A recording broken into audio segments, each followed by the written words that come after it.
Uh, I am in the mood to continue with Philippians, even though I still need to finish John. It's funny because I think people have a religious idea of this book. They're not that interested in the teaching on it. uh, the numbers are down. It's just interesting because I felt the same way for years. Um, which is why I want to de-religify it. Which to de-religify, all it means is to focus on Christ's life. Religion is anything we do for God, or even anything we think about God apart from Christ. God is made known in the person of Jesus Christ, and apart from him there's no light. And when we have concepts about God that are not tied to his person and his work, they're religious and dead. They don't have any life in them, so it's not that interesting. But when we put Christ in it, everything just opens up, and you're like, holy cow, there's all this rich food there that wasn't there last time I read it. Well, last time you read Philippians as an ethical book on how to be a nice person and how to be happy. No, forget about that. Let's focus on Christ and let him produce the fruits of righteousness in us.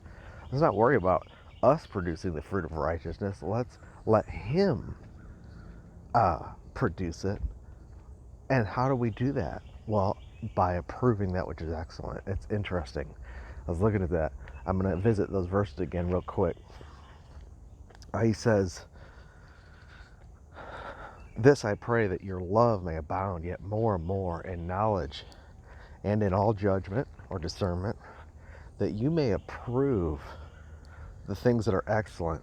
Approve by testing the things which differ and are more excellent, or that prove the things which are excellent, "that you may be sincere and without offense till the day of Christ, being filled with the fruits of righteousness, which are by Jesus Christ, unto the glory of God." So many people are talking about love, but what they mean is tolerance. And what they mean is not discerning and not distinguishing and not rightly dividing and not judging and not testing and not making a difference between what we approve and disapprove of. And as a result, they're stumbling over things they don't even know. The offense comes because you are engaging in so many things that your conscience does not agree with, that you're going to damage yourself. You damage your conscience, and you're fighting against yourself. You're fighting against the registration of truth in your own being. Of course that's going to produce enmity and offense.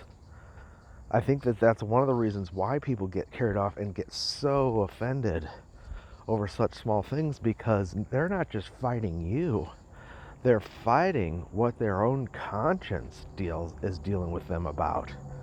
It's an internal struggle, and they have to harden themselves and resist the prodding of the Spirit to fight against the truth.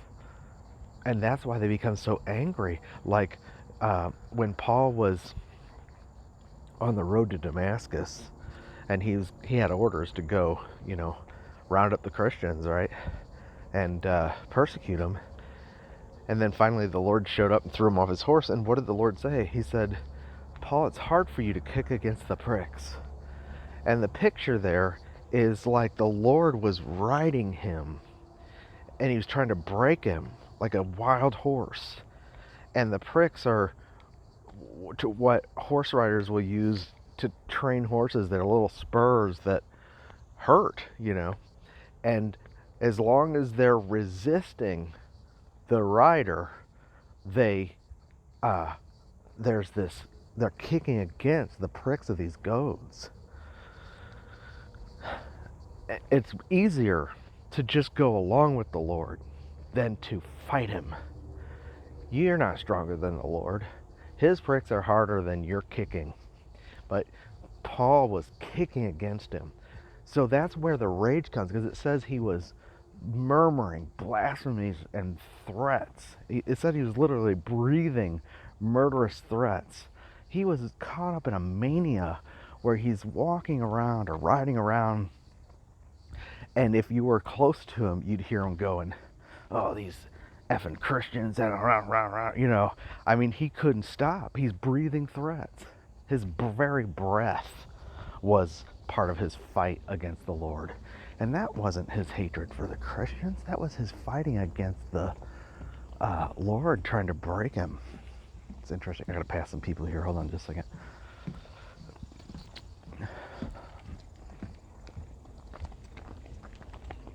So, that's where the offense comes from. It comes from within you. You're kicking against what you should be approving of. And you think you're doing it. You start out, you think you're doing it in the name of love. That's the funny thing, is that these people who are so offended all want to talk about love.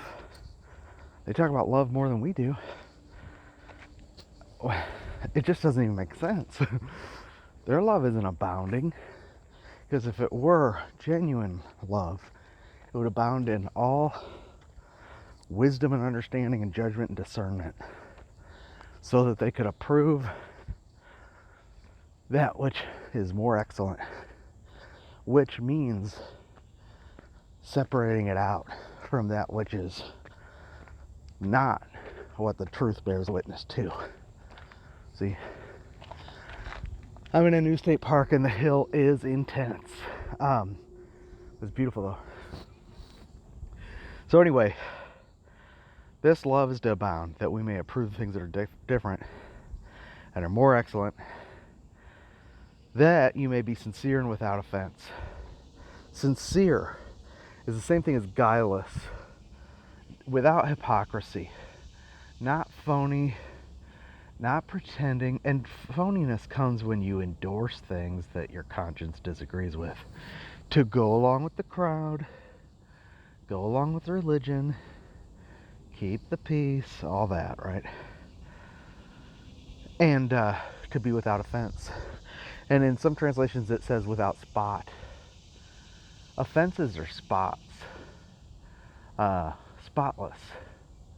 It's an interesting word, because it's like without blemish, And that's being filled with the fruits of righteousness, which are by Jesus Christ, unto the glory and praise of God. Where does the fruit come from? From Jesus Christ. How? Through discernment, by you approving and setting your seal on that which is excellent. That is a different way of saying walk in the Spirit. What is it to walk in the Spirit?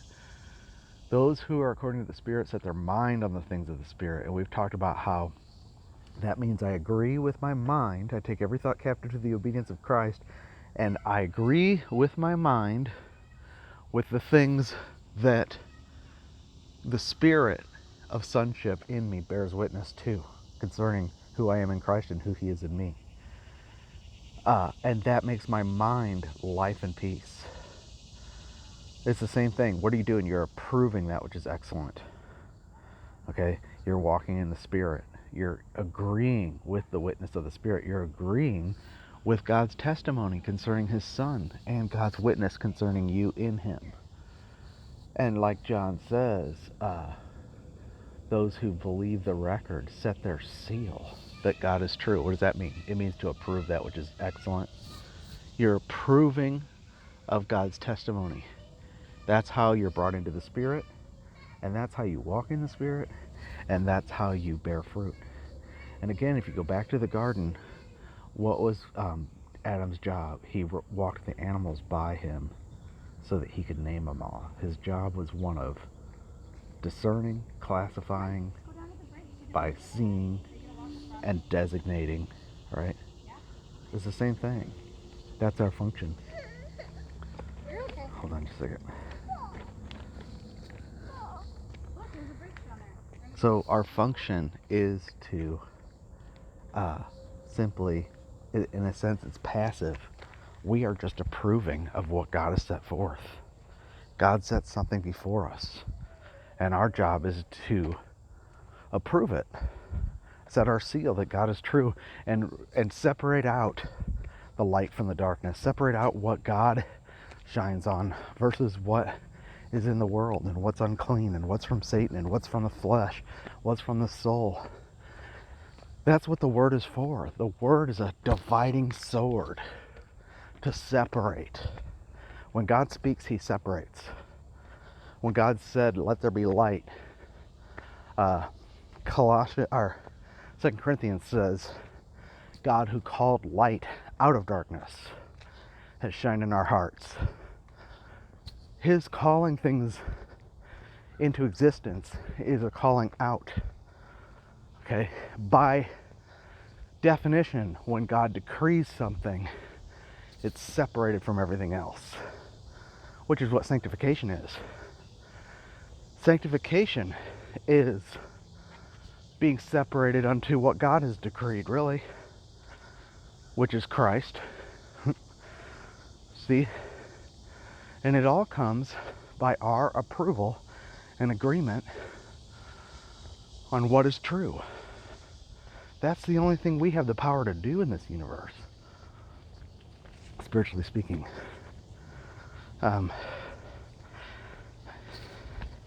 I remember when Chuck Missler was getting into quantum physics, and he was saying, we're learning that our universe is actually framed by the way we perceive it. There seems to be something in the engine that has to do with man's perception.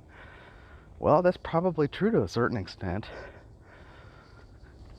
It is definitely true that our eternal destiny and fruitfulness is entirely based on what we approve of.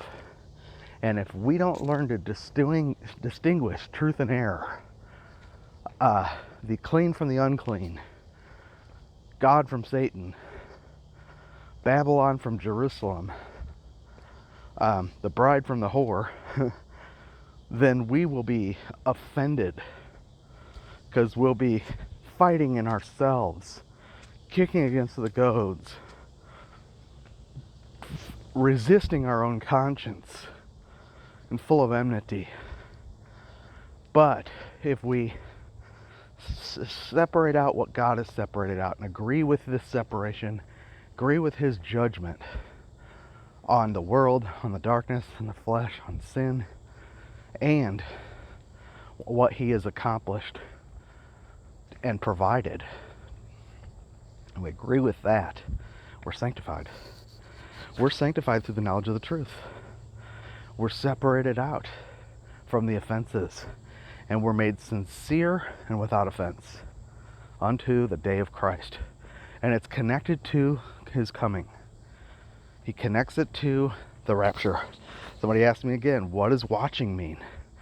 This is much more important when it comes to watching than knowing what's going on in Israel.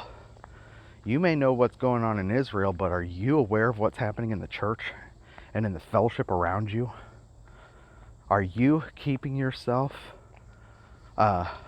in the light? And I'm not talking about works. I'm talking about walking in the Spirit, being watchful, and it'll produce thankfulness in your heart. It'll produce joy when you learn to approve of what God approves of. But you'll also be separate, and you'll be persecuted. You'll be singled out. But that comes with the territory, because you're separating yourself anyway from the darkness. Of course the darkness hates the light. That's what watching is. Watching is guarding our crown, which comes from the treasure of the gospel, which we've been given. And we guard it by learning the difference between the gospel and a counterfeit, good seed and bad seed, shepherds and hirelings. Okay, I think I've labored the point. I'm going to close this message here, and this will just be a short one on discernment. Take care.